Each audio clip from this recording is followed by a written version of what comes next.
There comes a moment in every person's life when the mirror looks back and asks, "Are you still standing, or have you surrendered to the storm?"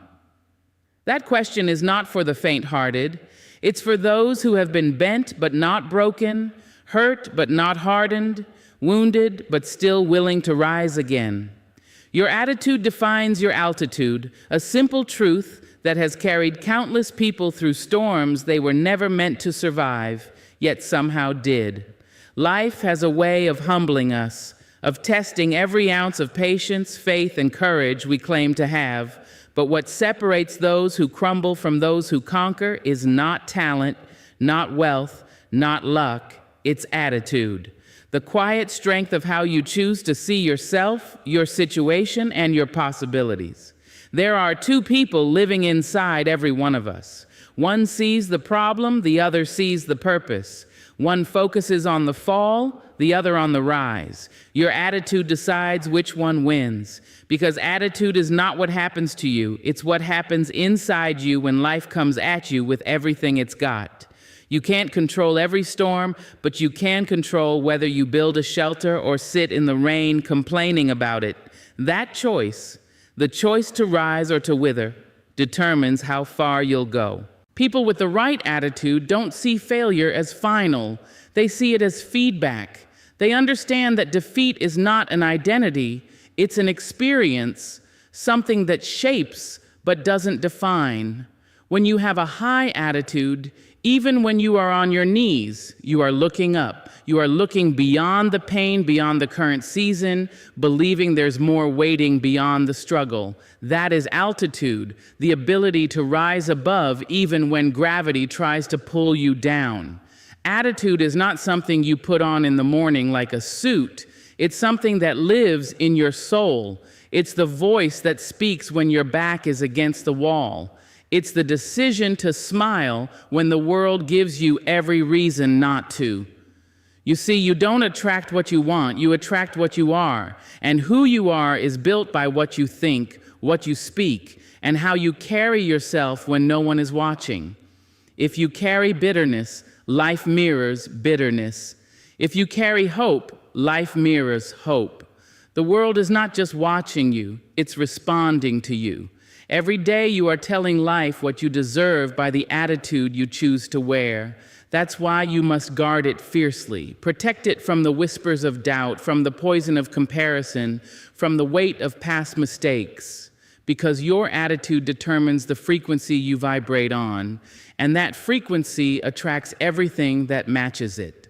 There are people who walk through storms with their heads bowed low, and there are others who walk through with fire in their eyes. The difference isn't that one has less pain, it's that one refuses to let pain dictate their story.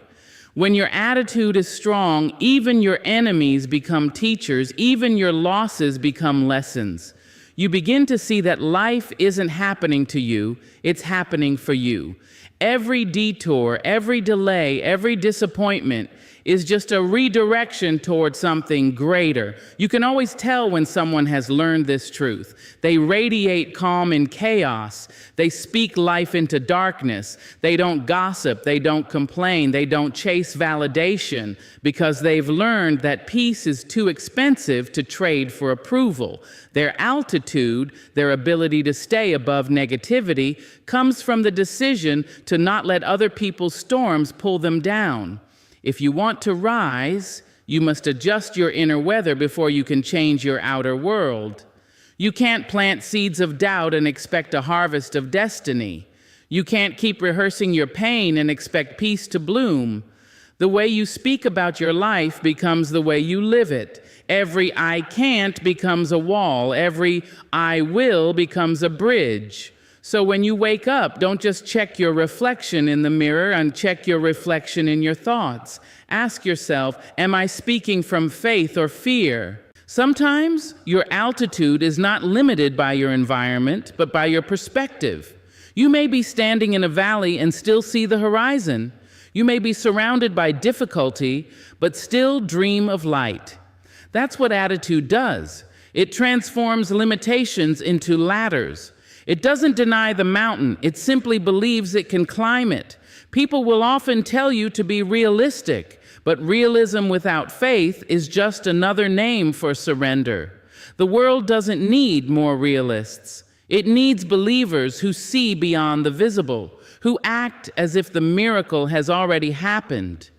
The people who fly high in life aren't the ones with perfect conditions. They're the ones who created wind when there was none. They didn't wait for the sky to clear. They rose through the storm. That's altitude born from attitude. When you believe in yourself, something powerful happens. The energy you release becomes contagious. Others start to believe too. Doors begin to open not because the world changed, but because you did. The higher your attitude, the more light you see. The more light you see, the more opportunities you attract. Your outer life is simply a reflection of your inner elevation. Think about it. When a plane takes off, it faces the wind, not away from it. The resistance is what gives it lift. Life works the same way. The challenges that try to push you back are the very ones teaching you how to rise. When your attitude shifts from, "Why is this happening to me?" to, "What is this teaching me?" you stop being a victim of your circumstances and become a master of them. And here's the truth. Every successful person you've ever admired once stood exactly where you are, unsure, afraid, uncertain of their next move. What made them rise wasn't that life was easier for them. It was that they refused to bow to fear. They looked at the storm and said, "I'll find a way." That's the spirit that moves mountains. That's the altitude of champions. You may not be able to control the way life unfolds, but you can always control how you respond. You can choose patience over panic, wisdom over worry, faith over fear. Every choice you make lifts or lowers your altitude. And the higher you rise, the smaller your problems appear. Attitude is the bridge between your dreams and your destiny. It's what keeps you steady when everything else shakes. The truth is, your future isn't waiting on your luck or your background, it's waiting on your mindset. The world bends to those who believe deeply in their power to rise. So hold your head high. Speak life into your days. Walk with the quiet confidence of someone who knows they are guided, guarded, and growing. Because when your attitude is right, the impossible becomes possible. When your heart stays open, the world opens too. And no matter how fierce the storm, no matter how heavy the weight, you'll always find a way to rise. Not because the path is easy, but because your spirit was never meant to crawl. It was built to soar. Pain is a teacher, not a punishment. Those words carry a truth that most people only learn after their hearts have been broken, after their dreams have been delayed, or after they've walked through a valley so dark they could barely see their own reflection. Pain has a way of finding us when we least expect it. It doesn't knock politely. It doesn't ask permission. It enters our lives like a storm, shaking everything we thought was stable. Yet what we often fail to realize is that pain doesn't come to destroy us. It comes to develop us. It doesn't visit to take something away. It arrives to reveal something within. When life hurts, our first instinct is to run. We numb, we distract, we deny. We think that escaping pain will preserve our peace, but it only delays our growth. Because hidden inside every heartbreak, every failure, every tear is a sacred lesson waiting to be understood. Pain is not a punishment from the universe. It is an invitation to awareness. It asks us to pause, to look deeper, to listen closer to the whispers of our own soul. Every scar you carry has a story, and that story is not one of defeat, but of becoming. Think back to the moments that changed you, not the easy ones, but the ones that broke you open. You didn't learn your strength when everything was going right. You learned it when everything was falling apart.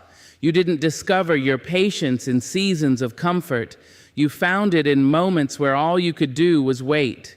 That's the curriculum of pain. It teaches you what comfort never could. Pain has a way of stripping away the unnecessary. It exposes truth. It removes illusions. It humbles the ego. When life hurts, you begin to see who truly loves you, what truly matters, and who you truly are. You stop chasing noise. You stop running after validation. You stop pretending. Pain pulls you out of the performance of life and places you in the presence of it. It makes you real. It makes you raw. And in that rawness, you find clarity. There are people who curse their pain and people who bless it. The difference between the two is perspective. One sees pain as evidence of being cursed, the other sees it as evidence of being called. When you understand that pain is not here to punish, but to prepare, you begin to walk differently through life. You stop asking, "Why me?" and start asking, "What is this trying to teach me?" That shift from resistance to reflection is where transformation begins. You may not realize it now, but every heartbreak taught you how to love better. Every rejection taught you how to value yourself more. Every disappointment taught you how to stand on your own 2 feet. Pain refines the soul the way fire refines gold, not to destroy its worth, but to reveal its purity. Without fire, gold remains dull. Without pain, purpose remains hidden. There will be moments when the lesson seems cruel, moments when the tears blur your vision and your faith feels thin. In those times, remember that teachers are not always gentle, but they are always purposeful. Pain doesn't speak in comfort, it speaks in truth. It will keep repeating the same lesson until you learn it. The people who hurt you will mirror the boundaries you haven't built. The situations that frustrate you will expose the patterns you haven't healed. Life is not punishing you. It is showing you what still needs your attention. When you shift your mindset, pain becomes sacred. It becomes a compass guiding you toward healing. It becomes a sculptor shaping you into the person you were meant to be. It becomes a mirror reflecting parts of yourself you've been avoiding. You start to see that your suffering was never wasted. It was working. The struggle was strengthening something inside you that ease never could. There is wisdom in wounds. Every time you fall apart and rebuild yourself, you rise with new insight. Pain teaches empathy. It teaches humility. It teaches compassion for others who are hurting too. Once you've walked through your own fire, you can sit with someone else in theirs. You stop judging and start understanding. You stop speaking from theory and start speaking from truth. The strongest people you know aren't the ones who've never been broken. They're the ones who learn to use their broken pieces to build something beautiful. They've cried on the bathroom floor and still gotten up to face another day. They've been betrayed and still chosen to love again. They've lost everything they thought they needed and still found a reason to smile. Pain taught them that happiness isn't found in the absence of struggle, but in the decision to find light within it. When pain enters your life, you have 2 choices. Let it harden you or let it teach you. If you let it harden you, you become bitter. You close off your heart. You move through life protecting your wounds instead of healing them. But if you let it teach you, you become better. You see meaning where others see misery. You rise stronger, softer, wiser. You begin to trust that every ending is a hidden beginning, that every fall is a rehearsal for flight. Pain will ask you to surrender what you cannot control. It will demand that you release attachments to what was so you can make room for what will be. It will remind you that growth and comfort cannot coexist. The most beautiful versions of yourself are birthed in discomfort, molded in uncertainty, refined in pressure. Just as a seed must break before it blooms, you must sometimes shatter before you shine. It's easy to praise the lessons once the healing has come, but real power is learning to trust the process while you're still in the dark. To say, I don't know why this hurts, but I believe it's not without purpose. That's where true faith lives, not in knowing the answers, but in believing the pain is leading you somewhere good. So when you feel lost, don't curse the ache. Listen to it. Ask it what it's trying to tell you. Maybe it's asking you to slow down. Maybe it's showing you that you've been ignoring your own needs. Maybe it's calling you back to yourself. Pain always carries a message, but you must be still enough to hear it. Time will pass, the wounds will heal, and one day you'll look back and realize that the pain you once thought would destroy you was actually rebuilding you. It was polishing your soul. It was aligning your path. The fire that burned you was also the fire that freed you. You learned resilience not by being spared from the storm, but by surviving it. So no, pain is not a punishment. It is a wise, sometimes harsh, but always honest teacher. It doesn't come to break you. It comes to awaken you, to remind you that strength is not born in sunshine. It's forged in shadow, to teach you that you can lose everything and still not lose yourself. Pain doesn't mark the end of your story. It marks the beginning of a deeper, wiser, more powerful you. Protect your mind like a garden, because it is one. Everything that grows in your life, your peace, your joy, your fears, your dreams, starts from the seeds planted in your thoughts. Your mind is not a storage room, it is fertile soil. And what you allow to be planted there will determine the quality of your life. You cannot grow roses from thorns, and you cannot grow peace from poison. Every thought, every belief, every word you repeat to yourself becomes a seed that will one day rise and bear fruit. That is why protecting your mind is not just important, it is essential to your becoming. The truth is, we live in a world constantly trying to plant seeds in us. The media plants fear, the world plants comparison, people plant doubt, sometimes without even meaning to. Everywhere you turn, something is trying to take root in your spirit. If you are not careful, your mind becomes overgrown with weeds, thoughts that choke your confidence, strangle your dreams, and drain your energy. That's why you must guard it the same way a gardener guards his most delicate flowers. You must decide what is allowed to stay and what must be removed. A healthy garden does not happen by accident. It requires attention, intention, and care. You cannot neglect your mind and expect it to stay pure. Negativity spreads faster than you can imagine. One seed of worry becomes a forest of anxiety. One thought of unworthiness can grow into a lifetime of self-doubt. If you don't uproot those weeds early, they'll wrap around your potential until you forget what you were meant to bloom into. Protecting your mind means paying attention to what you feed it, what you allow to live there, and what you must let go. You are the gatekeeper of your mental garden. Every conversation, every song, every image, every environment you expose yourself to is like rain or poison to your soil. When you feed your mind with chaos, don't be surprised when your life feels chaotic. When you feed it with gratitude, faith, and love, don't be surprised when peace begins to grow. You cannot harvest joy from bitterness, and you cannot plant envy and expect fulfillment. You become the product of your own mental climate. Protecting your mind doesn't mean pretending everything is beautiful when it's not. A gardener knows storms will come, pests will arrive, seasons will change. Protection means preparation. It means knowing what to do when darkness comes. When fear shows up, you counter it with truth. When doubt whispers, you speak faith louder. When negativity tries to take root, you pull it out before it settles. This discipline, this daily tending, is what keeps your mind alive and fertile for growth. There will always be weeds trying to find their way into your thoughts. That's life. People will speak against you. The world will challenge you. Your own past may echo reminders of failure. But you decide whether those words take root or not. You can't stop the birds from flying over your garden, but you can stop them from building a nest in it.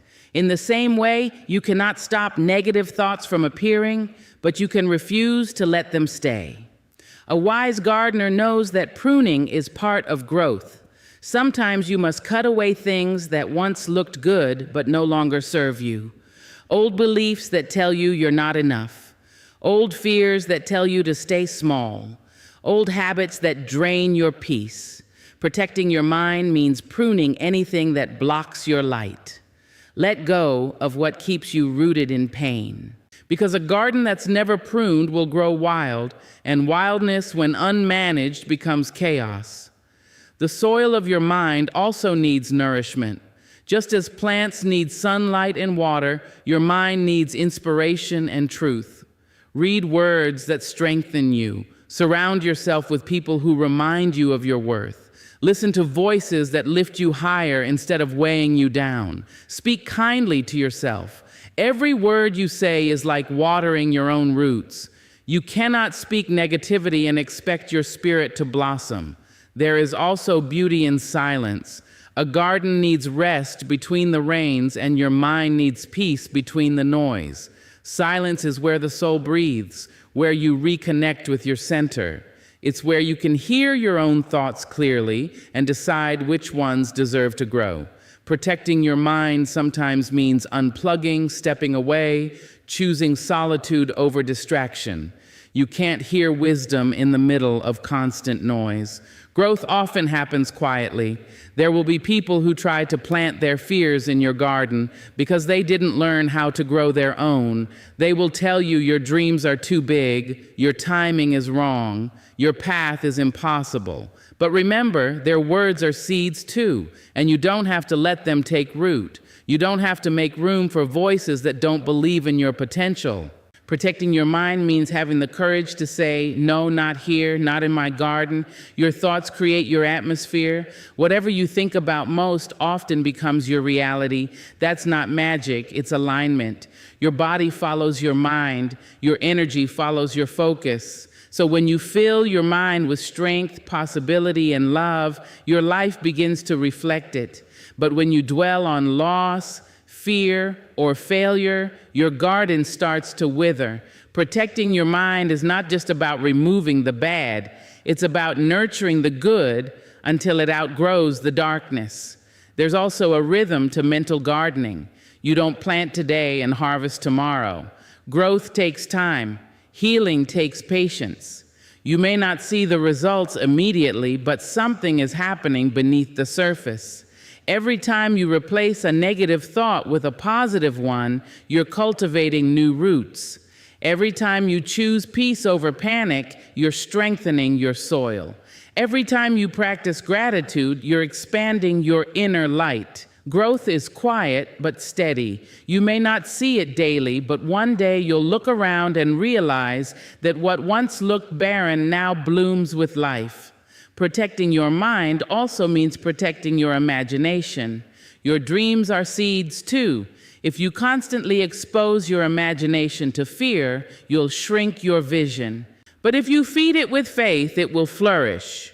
Don't limit what you can create by watering doubt. Believe in possibilities the way a gardener believes in spring after winter.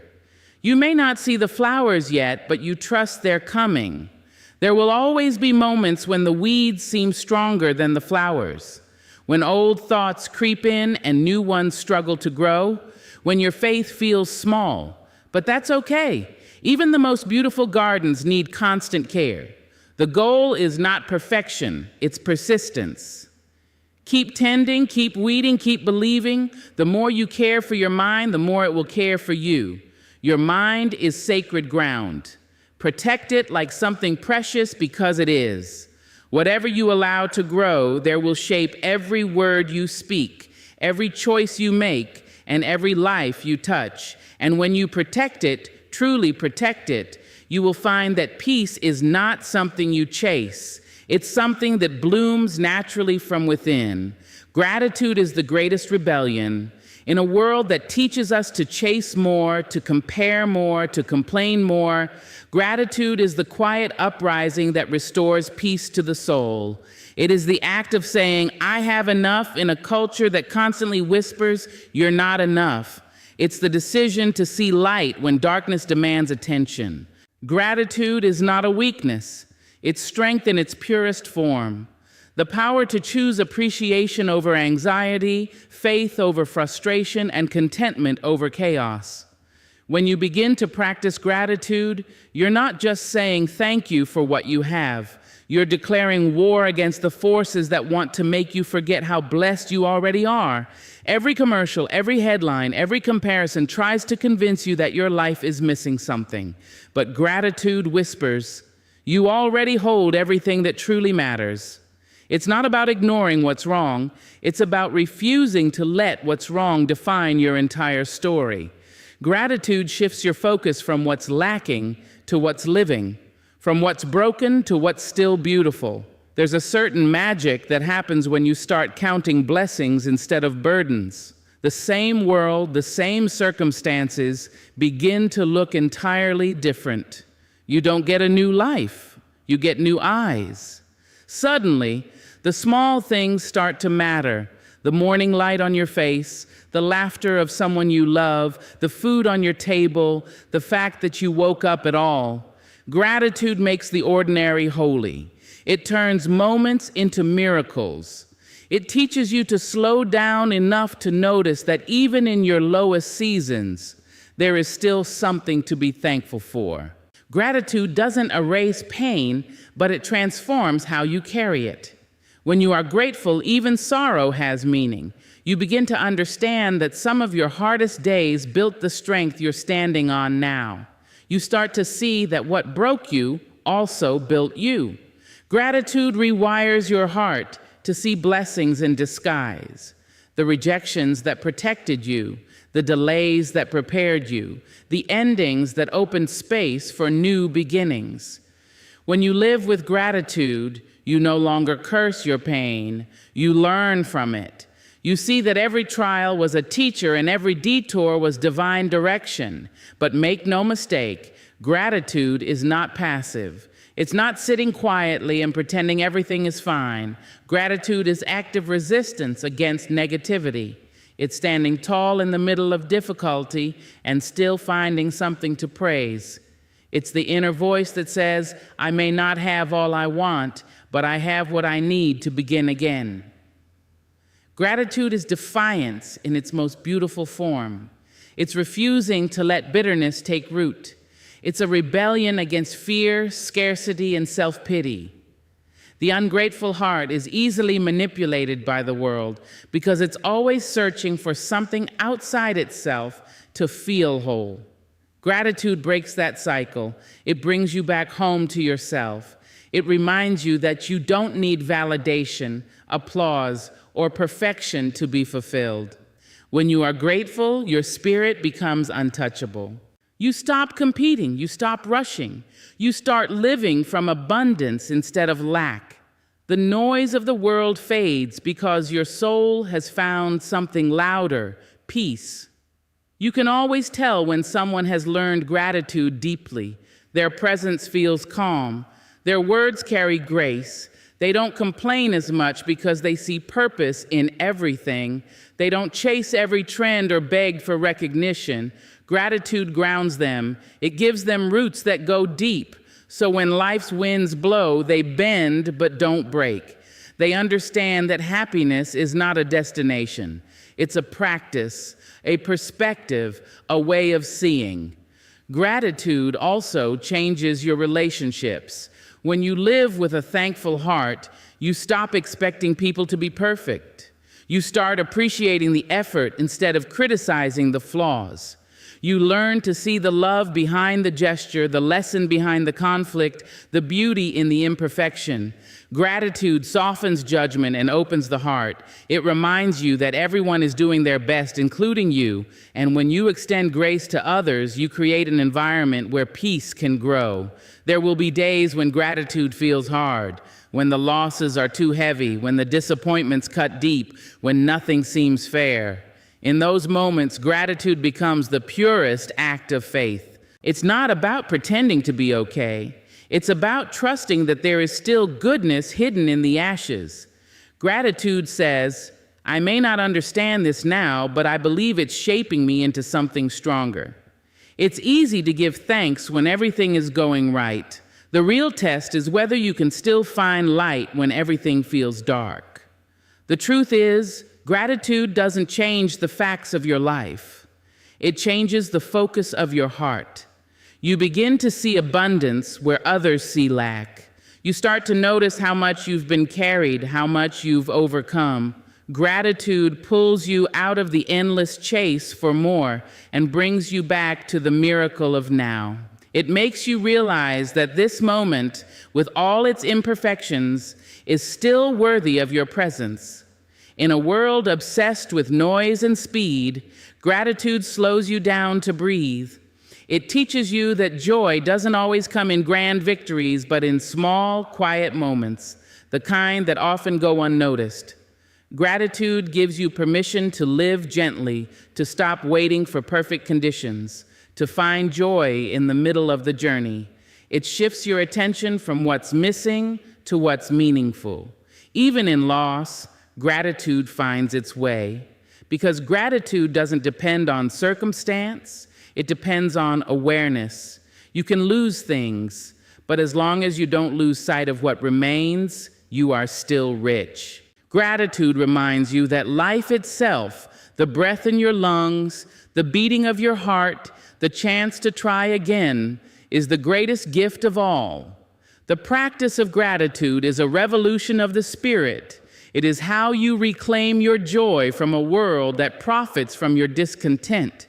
When you choose gratitude, you are refusing to be controlled by envy, by fear, by emptiness. You are saying, I will not let darkness steal my light.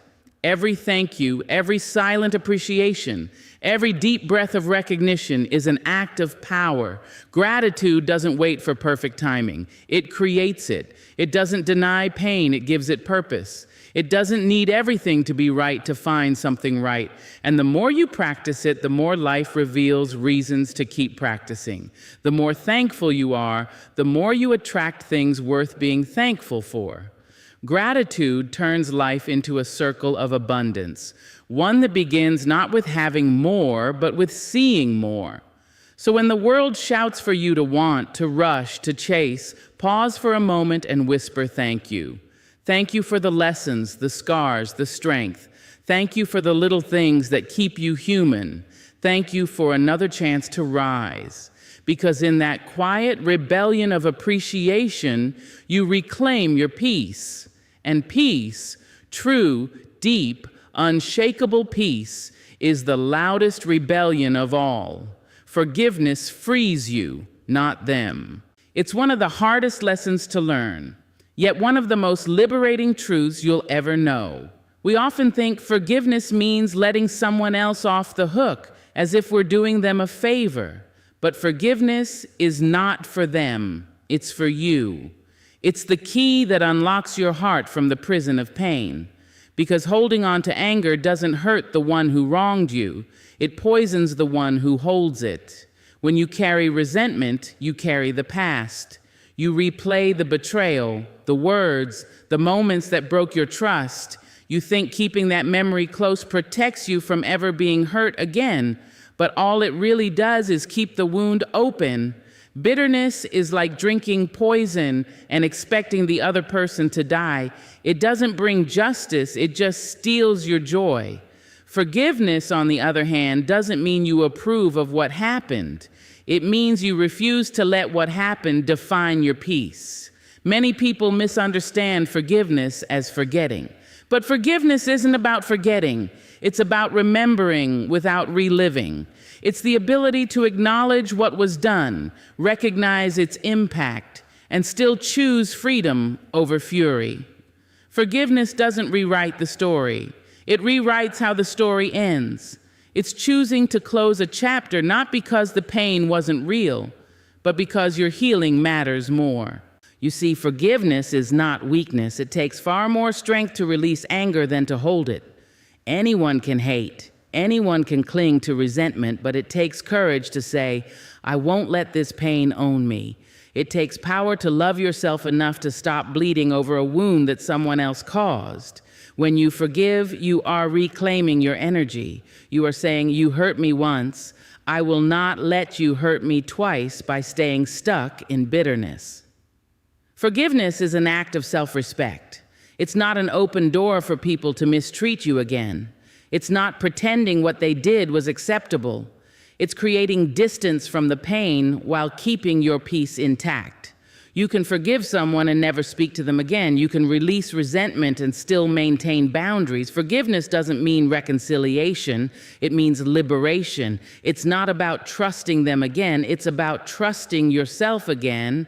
There's a quiet power in deciding to forgive. You stop needing apologies that may never come. You stop waiting for justice to fix what only grace can heal. You take responsibility for your own emotional peace. You stop letting someone else's choices decide your energy.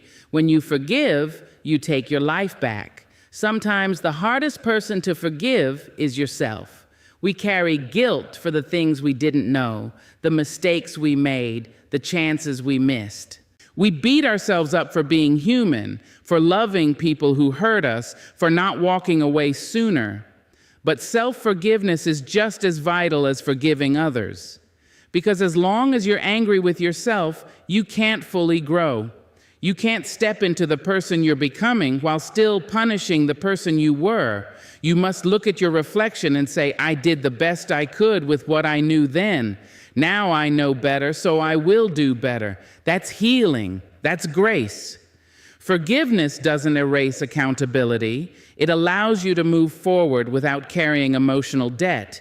You can acknowledge the wrong, learn from it, and still choose to move with love. The more you hold on to hate, the heavier your spirit becomes. The more you release it, the lighter your soul feels. Forgiveness is the art of letting go without losing yourself in the process. When you refuse to forgive, you give the past power over your present. You let the person who hurt you keep living rent-free in your mind. They go on with their life while you're still stuck reliving the moment they caused you pain. Forgiveness cuts that cord. It ends the cycle. It says, you no longer control how I feel. That's the freedom that comes when you stop needing closure from others and start creating it for yourself. Sometimes the person you need to forgive will never understand the damage they caused. They may never say sorry. They may never change. But forgiveness doesn't depend on them. It depends on you. It's your choice to heal even when the apology never arrives. It's your decision to stop waiting for someone else to make peace with your pain. You don't need their words to close your wound. You only need your willingness to let go. Forgiveness is not instant. It's a process. Some days you'll feel like you've moved on, and others you'll feel the sting all over again. That's okay. Healing is not linear. Every time you choose to release a little more anger, you're freeing a piece of yourself. Every time you choose peace over revenge, you're rebuilding your strength. Forgiveness grows in layers, one breath, one choice, one moment at a time. There's a quiet transformation that happens when you finally forgive.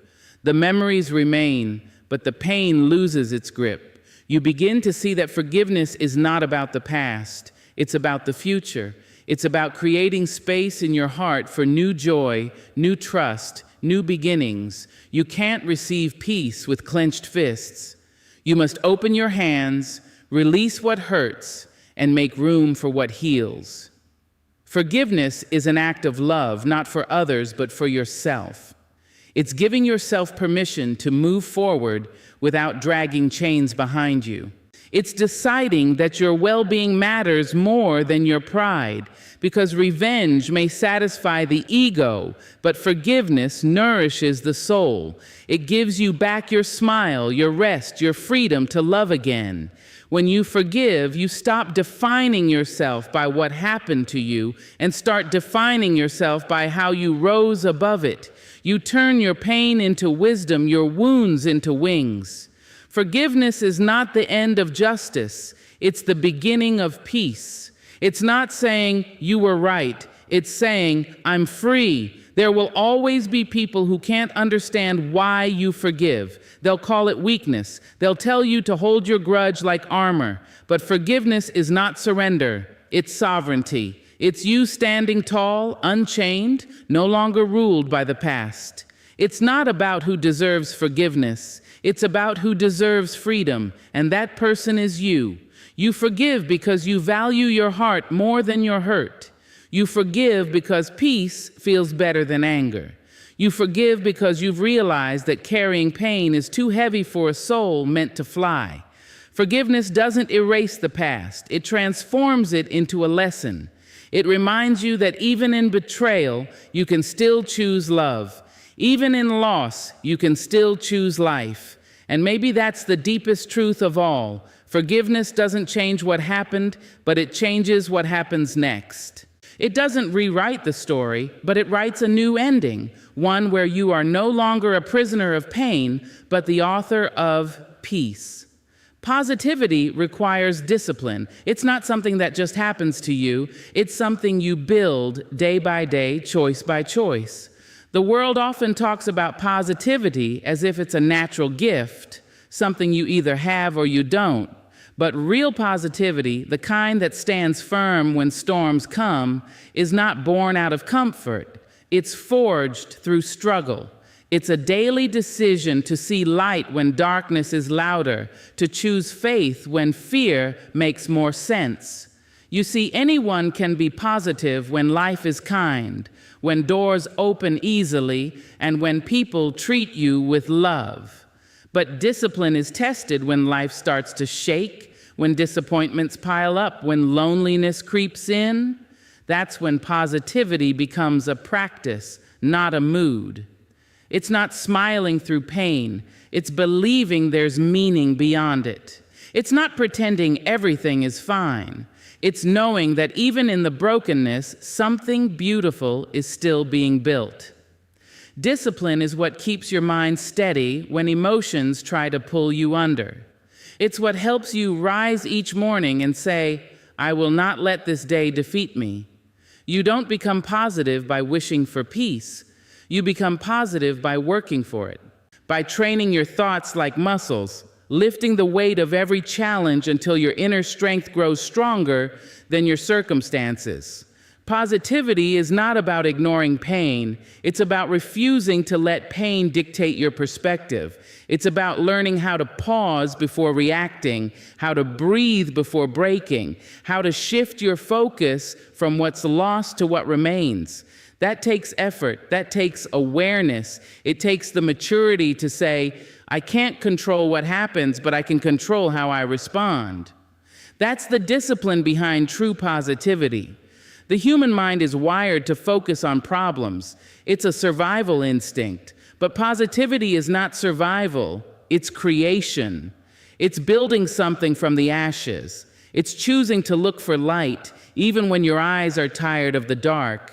Discipline teaches you to challenge the mind when it wanders into negativity, to interrupt thoughts that tell you you're not enough, that nothing will work out, that you're stuck forever. Discipline whispers, no, we're not staying here. We're moving forward. There's a deep connection between focus and positivity. You can't be positive if your focus is scattered between fears and what-ifs. Discipline trains you to redirect your attention, to catch your thoughts when they drift toward doubt and gently pull them back toward hope. It's not about denying reality. It's about seeing it through a lens of possibility. When you train your mind to look for the lesson instead of the loss, for the strength instead of the suffering, your entire life begins to shift. Positivity requires consistency. It's not built in grand moments of motivation, but in small, quiet choices. Getting up when you'd rather stay down, speaking kindly when anger feels easier, finding gratitude in the middle of waiting. It's reminding yourself daily that your attitude is your responsibility. No one else can do that work for you. Think of positivity like a garden. You can't plant good seeds once and expect flowers forever. You must water them, protect them from weeds, and nurture them through seasons. The weeds, your doubts, your fears, your comparisons, will always try to grow back. That's why discipline matters. It's not about pretending the weeds don't exist. It's about pulling them out again and again until positivity becomes your default soil. Some days, maintaining positivity feels like an uphill climb. You'll have moments where your energy fades, where negative voices, both internal and external, grow loud. But those are the moments when discipline shows its true purpose. Because positivity without challenge is easy, but positivity through pain is power. You don't become stronger by escaping difficulty. You become stronger by facing it with faith. The disciplined mind learns to pause before spiraling. It learns to question its fears and reframe its failures. It learns that one bad day doesn't mean a bad life. That one closed door doesn't mean no doors will ever open. Positivity becomes a lens that helps you interpret life differently. It's not naive optimism. It's spiritual resilience. It's knowing that light still exists, even when the sky is overcast. Many people confuse positivity with perfection. They think being positive means being happy all the time. But true positivity allows sadness, frustration, and confusion. It just doesn't let them stay. Discipline teaches you emotional balance. It gives you the strength to feel deeply without drowning. It helps you honor your emotions while still protecting your peace. Every day offers two choices: to react or to respond. Reaction is automatic, emotional, and often rooted in fear. Response is thoughtful, intentional, and rooted in discipline. The more disciplined you are, the more positive your responses become. You start meeting negativity with calmness instead of chaos, criticism with compassion instead of defensiveness. You realize that peace is not the absence of conflict. It's the ability to remain centered in the middle of it. It doesn't wait for external validation. It builds strength from within. Because when your positivity comes from discipline, no situation can take it from you. Every day is a training ground. Every obstacle is an opportunity to practice peace. Every moment you choose to stay calm, to trust, to rise above, you're mastering the art of disciplined positivity. You become your own coach, your own encourager, your own light in the dark. And that's the kind of positivity that lasts. Not because life is easy, but because you are steadfast. So when you wake up tomorrow, don't wait to feel positive. Decide to be positive, not because everything is perfect, but because you're choosing progress over pity. You're choosing strength over surrender. You're choosing to see that discipline is not a burden, it's a bridge. It's what carries you from fear to faith, from despair to determination, from surviving to thriving. Because in the end, positivity is not the absence of struggle. It's the discipline to rise through it with your spirit intact. You are built for the storm.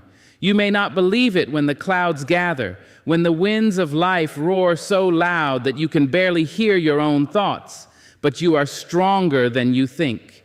You weren't made for calm waters alone. You were designed to withstand waves, to rise again after every fall, to bend but never break. The storm doesn't come to destroy you, it comes to reveal what you're made of. Life has a way of testing our foundations. When everything feels steady, we often don't realize the depth of our own strength. But when the ground shakes, when people leave, when plans crumble and dreams feel distant, that's when the truth shows up. That's when you find out that your spirit has roots deeper than the storm. You discover that there's a part of you that refuses to surrender, that no wind can uproot. That part of you is your power. Storms don't ask for permission. They arrive suddenly, sometimes without warning. They bring confusion, pain, and change. But what if the storm isn't a punishment? What if it's preparation? What if the chaos that scares you is shaping you into someone wiser, more grounded, more courageous than you were before? The greatest transformations often happen when life seems to fall apart. It's in the breaking that you rebuild stronger. When you're in the middle of a storm, it's easy to feel forgotten, to think the calm will never return. But the truth is, even the fiercest storm eventually runs out of rain. The sky will clear, the winds will soften, and you'll realize you've become someone new, someone unshakable. The strength that once felt out of reach will now live within you. You'll look back and see that the very thing you thought would break you was the thing that built you. You see, storms don't just test your endurance, they awaken your faith. They remind you that you're not in control of the weather, but you can control how you navigate it. You can anchor yourself in hope, even when everything feels uncertain. You can choose to stand firm, not because life is easy, but because your spirit refuses to bow to fear.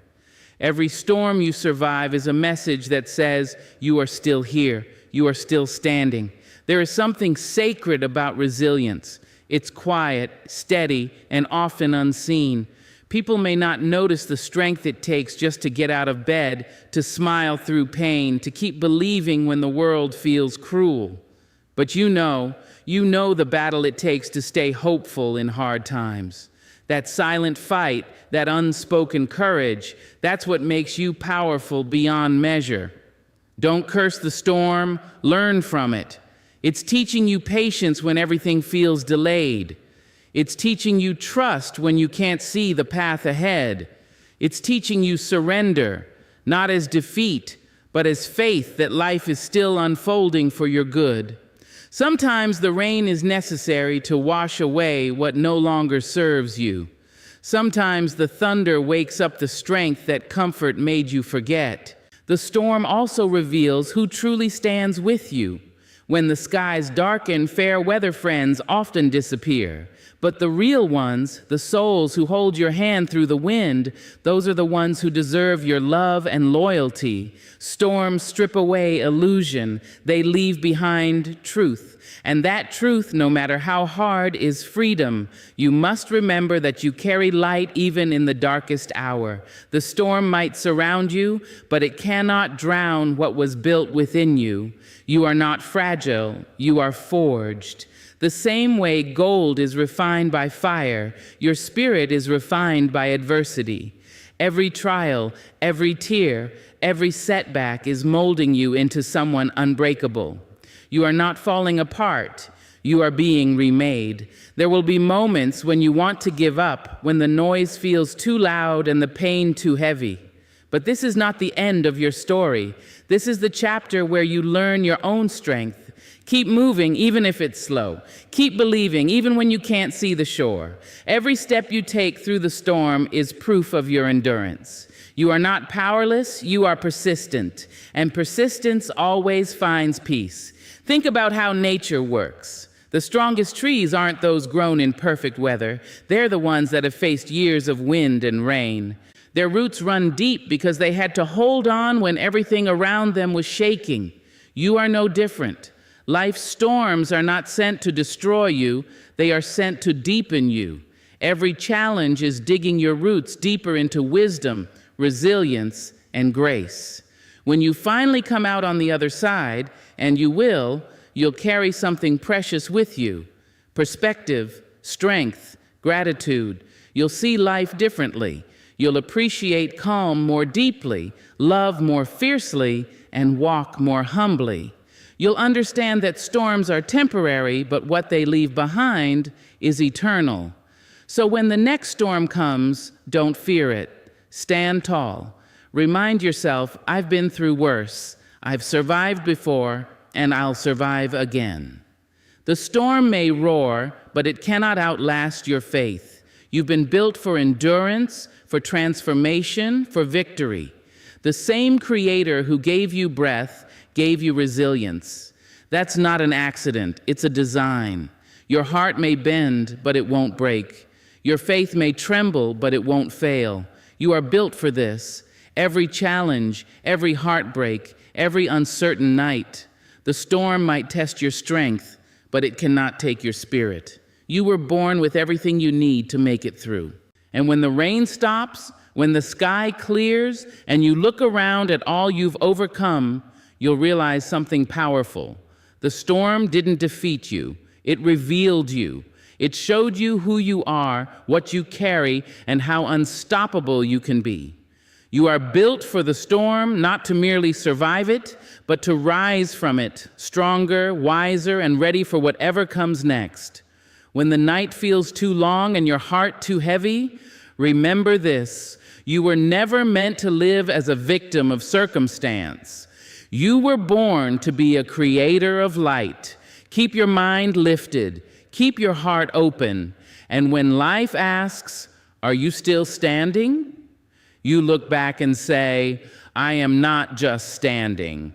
I am soaring.